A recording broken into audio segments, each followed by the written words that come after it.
You're listening to In-Depth Radio, News Talk 1010, Ryan Doyle and John Downs here on Friendly Fire. We've been talking a little bit about some of the bigger business stories today, and even some of the smaller scale ones, such as Starbucks raising the price of coffee. That's not going to make a lot of people happy, John. No, and you know what? We were doing the math, and I think it's about a 6% increase when you think about it. Inflation isn't 6% right now, so why all of a sudden are we paying 6% more for our coffee? There are a lot of questions I have about this economy, Ryan, and they're just not being answered. Well, if only we had somebody that could answer all of these questions. Hey, Rabina Ahmed-Haq is here. She's the business contributor with alwayssavemoney.ca. You're laughing because I'm goofy, but other than that... And you can't even see him. A rather goofy day on the markets. It was a bit of a roller coaster at first, and then it closed lower on the Toronto stock market. Bit of an early plunge, though. Yeah, absolutely. And we're now seeing the markets in bear market territory. So that means that we are 20% down from our year highs, and that is not a good place to be. And as you just mentioned, we're even lower from yesterday because of commodities coming off. Oil, gold, silver, all of these things that Canada is heavily weighted in, those things have been coming off in price, and that is putting a lot of downward pressure on our Toronto Stock Exchange as well. How much can we also blame Greece for this? Because it's getting old, I got to say. I have to 100% agree with you. I think the other day I tweeted that I am sick and tired of seeing that headline, markets slip again because of Greece worries. As you know, my opinion is that they should allow Greece to default so that the world can get on with whatever we need to get on with when it comes to the economy. But the sad part is, because we're so intertwined, if Greece was to default, and I don't think it's a was anymore, I think it's a when, and it's going to have ripple effects across Europe, it's going to have effects here in Canada and the United States, and it's going to really make a lot of countries a lot poorer because they have a lot of debt that they've given to Greece, they've lent out to Greece, that is not going to be paid back to them. So that's going to be even bigger effects down the road. If you lent money to your friend and your friend never pays you back, that means that you're also in a bad situation as well. So that's the kind of reality that we're looking at with Greece. So why continue with the pantomime then? I mean, the idea that Greece is ever going to pay this money back, it seems inevitable that they're not, as you said. So why continue with this charade? I think that it really does come down to the fact that Greece is part of the European Union, and the European Union, of all those countries that belong to it, do not want to feel the effects of one country defaulting. So, for example, if you're a citizen of France, why do you want to deal with the problems in Greece affecting your economy? But the problem is that the reason the European Union was created was to make a stronger economy that could then, trade with the rest of the world more efficiently. So that also means that when one country is weak, everyone suffers. But when countries are strong, everyone kind of prospers. It's in that, we're all in it together kind of thing. That's what the EU is, and that's why they continue to bail Greece out, because they don't want to deal with the inevitable, which is default. All right, so they're all in it together. We've got this giant body of water separating us in the United States from them, so why are we paying the price still? Well, I think that Greece is part of the problem. A lot of the problem also, because of us sitting next door to the United States, is really why the Canadian economy is seeing the effects that it's seeing even 2-3 years after the recession, when we were expecting ourselves to be recovering by now.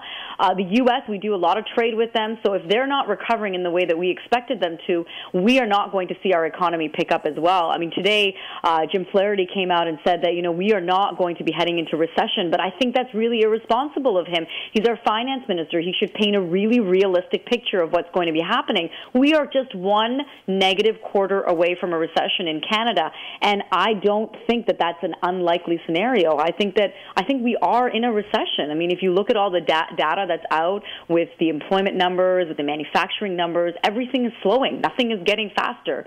That's a recession, right? All right. The finance minister also, though, today said that he wasn't going to do anything to stimulate the economy. He said it's way too soon to talk about a possible downturn and trying to head things off. I guess he's not making the right call in your mind. Well, I have a lot of opinions about putting money into the economy to stimulate it when it's slow. I think that we need a more holistic approach rather than just giving money to a problem that might not be able to be solved by just doing that. I think that we really need to look at, what are all the values in Canada and what are all the things that we can capitalize and sort of move forward on a more decade-to-decade basis. So we want to be in a better position in 10 years. How do we get there? What do we capitalize on?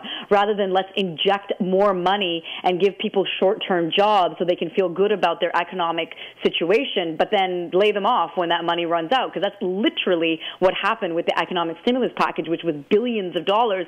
I'm sure you saw around your own neighborhood, courtesy of the economic stimulus plan for Canada. A lot of infrastructure was built. The pool in front of my house was built because of that money. But now those people that built the pool are out of work again. You have a pool in front of your house? Well, it's it's in front of my house, but it's a public pool. Close enough. I was going to say, what kind of ritzy neighborhood are you living in? It's a public pool, let me tell you. All right. So tell us, I mean, all this news coming on the same day, we hear Forbes has ranked Canada's economy as #1 in the world right now. Again, a lot of conflicting information. Yeah, I mean, there is a lot of reputation that we're still hanging on to because of everything that happened in 2008. We just did not suffer the way the rest of the world did.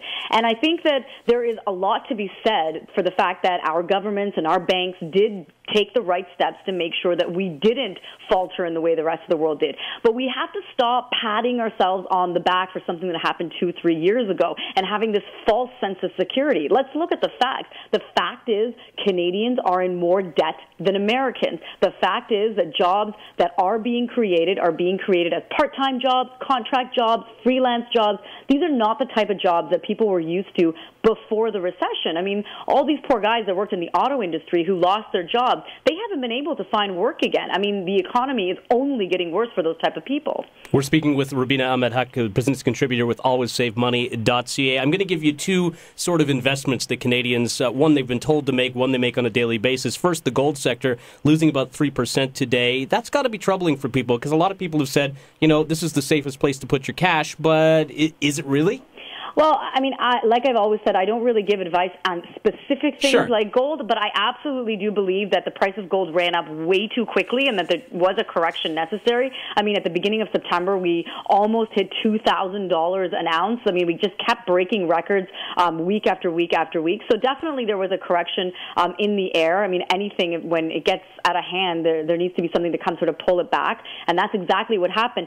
Gold is still considered that safe haven. When you don't know where to put your money, you put it into gold. But I think anyone investing in this environment needs to be really careful. Wherever you're putting your money, really understand where that industry is going. If you're putting your money all into, green technology, take some time and read about it. I always am amazed by how many people invest without actually doing any kind of research on their own. I mean, that's your hard-earned cash. Make sure that you know where it's going and that the prospects are good, that it's going to be growing. The other commodity that people put their hard-earned money in every day is coffee. And Starbucks Canada raising their prices for coffee and other beverages today. You're looking at about 10 to 15 cents for a grande bold, and if you want a grande caramel macchiato, I don't even know what that is. It's risen by 88 cents. It's coffee with sugar. Well, there's a couple of things happening there. One, the price of coffee has gone up. I think it's almost tripled. I'm not 100% sure, but at least doubled in the last year. So we saw, even the smaller coffee shops having to raise their prices. Tim Hortons had to raise their prices. So other coffee shops have been raising their prices along the way as well, and they're blaming it on the fact that it just costs more to get the bean from wherever it comes from. Another part of it is the fact that, the economy is slowing down, and they might be seeing less and less people come through their doors, and the way that they're going to make profits is charge you a little bit extra for that coffee.